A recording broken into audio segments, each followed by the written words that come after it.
Guldeho mi aphat zia athi nuwa zong amin ki heden zing atama tamahina hito bangjon aphat mozia amin ki heden zong atama tam ki de vetsanan Hitler ahin thusim masa langa ina seyu Eiffel Tower zu pate ho zong chu aphat mozia ki heden a hi tuniting le athusim isei diu pa hi India adinga wang number 1 hi te ding hitai ama hi azon chi dan he Taj Mahal zong thum vei zen anazu hi Red Fort ho ai hin Parliament ho jing zong meeting anei lai tau cho foreigner ho koma anaki zu jing hi ama ho to bang hi azon chi 80 diu ha azonga 80 diu ham achinga 80 diu ham ka sei thei poi ama ho to bang thusim hi aphalo lang hi zong le India gama thusim ki seina mangtalo ding hin nang le ke jin zong ama ho thusim to bang hi a he khalo ina umwa hi le ina he theina diwa kin sei ding a hi tu jinga zong India dinga azon chi pena I het pau amin a hi a hele Mithilesh Kumar Srivastav akiti ama hi NATWARLAL anako ziuhin ehon alalin kovu hite ipu alal hi 1912 kuma chu Bihar gama Bangra kiti namuna hu anape nga hi ama pin na khokom cha chu zirai dei kiti khanom ki rehin hichilai muna ko na chu Rajendra Prasad I het diuhin ama hi President of India masapen ane hi khonai cha cha a hi hlon wanga a hi na hlon aki hi hlon dan chu khatpa kal sang mo mong jing ka president chan ge jong apha ipu alal a hi ki da hela azon lu da he amin ki thang de jing hi mi ana hlep ama sapen chu hiti hi a hi a kho ve hin mi hau ta khat hin alal hi asun ten hin tin aman jong bank draft khat hi ana pitan sumei gala do pin atitai bank draft a signature ki kai chu alalin jong avena hile copy bolding chu pai asawal jingin ama jong hi achelang hin aki chu phei pe jingi akiti hichini achun alalin jong sum chu ana lado in anei pa chu ana pinai a hin laki ra ko na chun anei pa het lo chun signature hlem ana ka yin sum ana kila do jing tan hile azo zo na hin sang khat lang ana phata na hi tulaya chu sang khat bu iti mai thei jing hin a hin la hi chilai khanga chu sang khat ne chu mi hau mong a hi hita chu ana bola hile anei pa jong hin a hin het do hitai khosung min jong ana het so pharwin ama jong hi Kolkata langin ana jam ta na hi azon chi hle aphat mo hle jingwanga hi miching ta a hi ti chu I het diu hin ama jong hin lekha helwa chu ima cha abol thelo ding a ki he thu a ki het dana bon hi ama hin commerce ala e akiti Kolkata chun ke safram kiti mi hauta khar hiu ma hin ama achapa hi tuition ala ji hi alalin jong graduation ho a hin bolding a chun sumtam ta hi ananga ya dana hin ke safram ko ma chun sumbat ding hin athum ta na hi le anapet tapoi ipu alalin jong ki sei sha le aphatle a nei yel ham ati himai thei hindin ke safram hi hlep ding atitai ni khat chu alalin jong ke safram ko ma chun patchona business ball alap dan le sum amoding zat ho chu a sei pi ta na hi le ke safram jong atha nom hle tai ipu alal jong hin amu nal jeng zunga chu ana hlep ki hiding dan hindin ke safram in jong lakli le ke hi ana pitai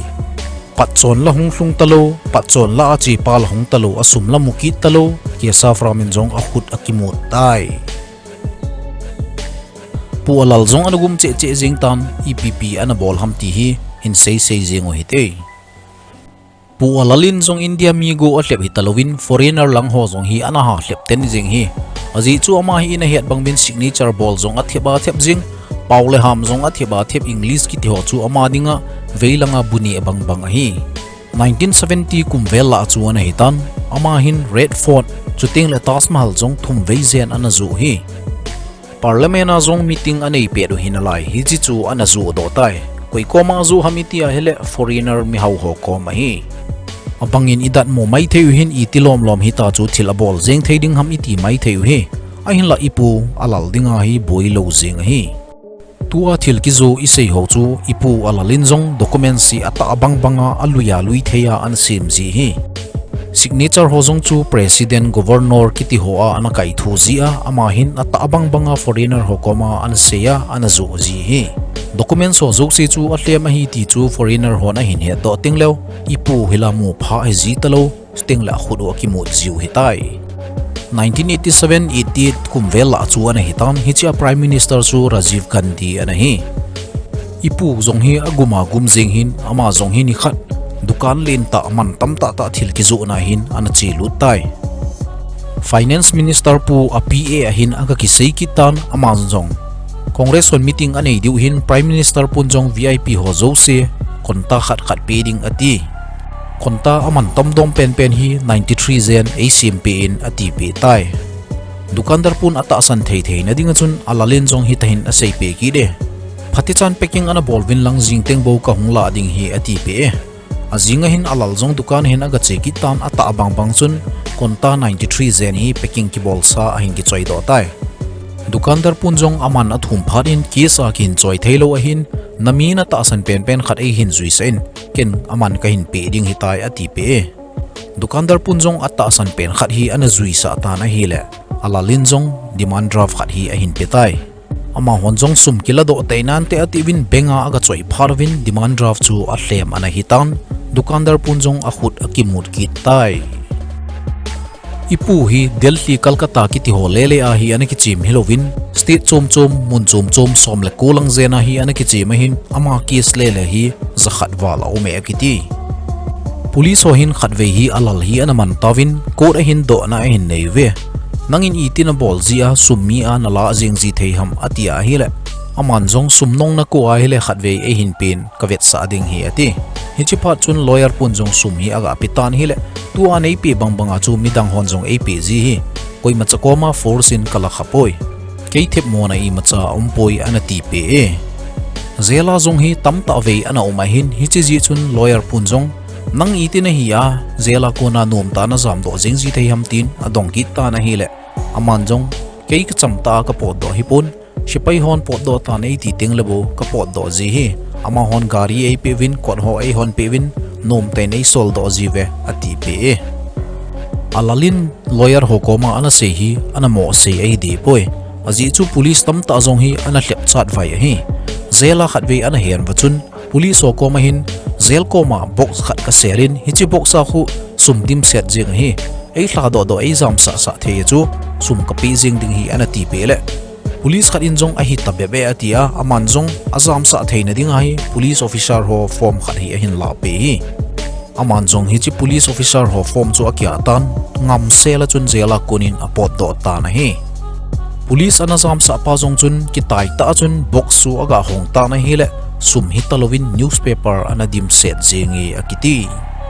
tu chana Lucknow jail record a anung jingna lai ama thusim khat ki re kum khat le ke lang hi alal hi zelin anum ta na hi le azinu hin hlasse hi le letter a hin thot ji hi hicha chu ana strict thim jeng hin tin ne ading them ahung tha jong le ipithil umam ti hi phati cha khol hin letter ho jing jong chu jailer pu hin asima chu teng lebo ana pe do ji hi azinu hin le kha thora chu ip a hin sut ji ham itia hi le changkung ho jing jong akibol thei tapon ne le cha ding jong ka thlasam hle jing tai thil khat be hin ngai to in a hin ti ji hi le kha thot hong ki thot se chu le jailer pu hin aga sim ji in chu teng le alal hi ana pe ji hi alal hin wang reply khat ve momong ana bol lo jing hi jailer pu jong ni khat hi alung dong thi mai tan tin alal comment a chi in na jinon hi banga thu sei jinga nangin khat ve jing jong reply na bol lo ipi na ngai to ham ati pe e hi cho zo se chu alal plan a hilang police pa hin a het lo he hi chini achun alalin jong azinu hi reply ana boltan changkong achun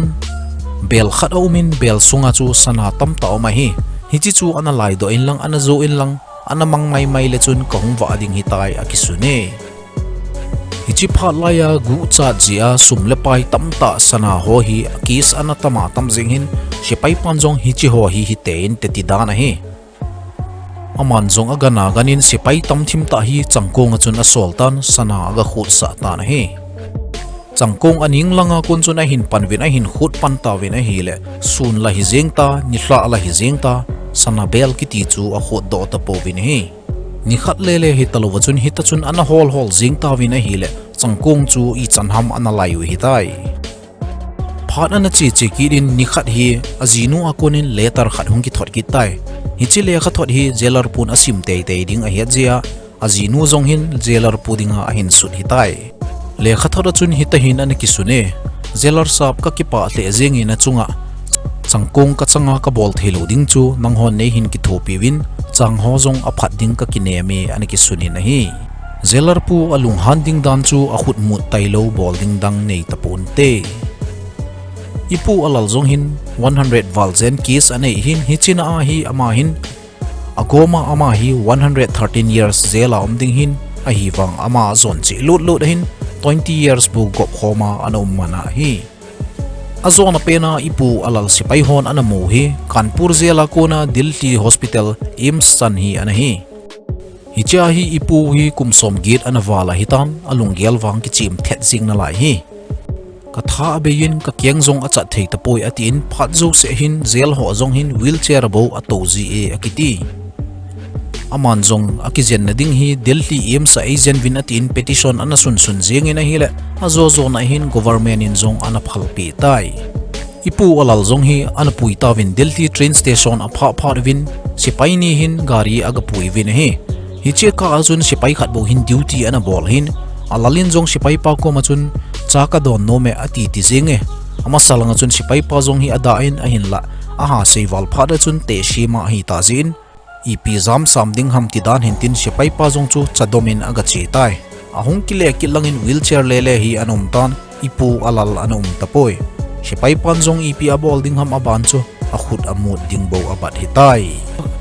hichini ako na chu ipu alal hi anamu lo hitan kum sot ta hi na chi tai 2009 na hin a lawyer pun zong koda natwalal hi achitan a case ho zo se zong close ball pi tawin ahung ti e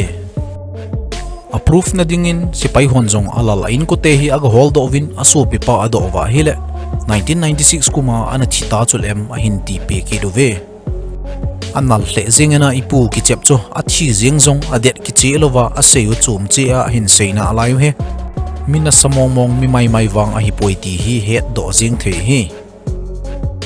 internet source a kona ipu thusim hi mu do thei be chu a hi a hi le ama hi a kholang hovin Robin Hood to banga agial jeng ziu he azi chu mi gen the hozong ana ki thopi ji dan he khat vei chu sum haulai ta chu ana hiding dan hintin ama zong a kholang wa hin aga chi ta na hi le a perfume nam zong chu a hat dan gamthla ta kunin aki hezing thei ana ti ve holanga chi si chu le hosung mi chu bu ana ne sa zia sum za khada hi ana hop ji dan a hi mi tabin film khat Mr. Natwalal kiti a hin thoin ipu zong hi khatve ana dong tawin namina film ki tho na he nam atia hi le ka he ati hichi film chu na vet kha ta ma ti hele ipidinga ka vet ding ham ata pa ke ki hi achu ati pe e amitab film go chu hi pon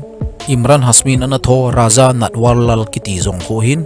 abisik le ranin ana tho banti or babli kiti ho zong kho hichi Natwalal thusima ko na hi azon chi dan athil bol dan ho hi copy ana bolo he goldo hi chilai khanga ga ti dinga chu CCTV camera te ho umlo lai hin beng a hi in police station ki ti ho jing zong chu alunggel ki chim thei aching thet dinga chu jam do bai ten an hi dan hin te hi chan chu hi tan ipu Natwalal hin kho tu sim i sei thei chanu chu ma thil bol ho copy u te ti na wang a hi de pon India azon chi pen pa tu sim in a he chi thei na diwa kin sei a hi abona hi internet source social media ho akon kila do hin keima changwal het na ki sei a hi poi hi chan hin nga taw hitin damse win lang akile nal che khato ki moto ki taw hi te